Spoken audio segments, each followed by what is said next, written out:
வங்கக்கடல் பகுதியில் நிலவும் வளிமண்டல கீழடுக்கு சுழற்சி காரணமாக நெல்லை, தூத்துக்குடி, தென்காசி, கன்னியாகுமரி உள்ளிட்ட மாவட்டங்களில் கனமழை மற்றும் அதி கனமழை பெய்தது. இதனால் நெல்லை, தூத்துக்குடி உள்ளிட்ட மாவட்டங்களில் பள்ளி மற்றும் கல்லூரிகளுக்கு விடுமுறை அறிவிக்கப்பட்டிருக்கிறது.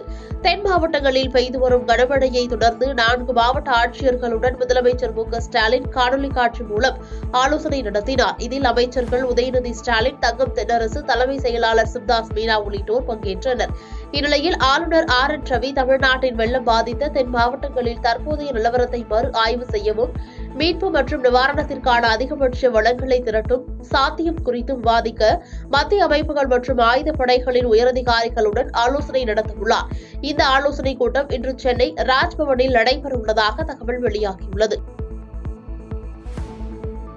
பாதகம் செய்பவரை கண்டால் நாம் பயங்கொள்ளலாகாது பாப்பா, மோதி மிதித்து விடு பாப்பா, அவர் முகத்தில் உமிழ்ந்து விடு பாப்பா. அண்மை செய்திகளை உடனுக்குடன் தெரிந்து கொள்ள இணைந்திருங்கள் இயம்நாடு தொலைக்காட்சியுடன்.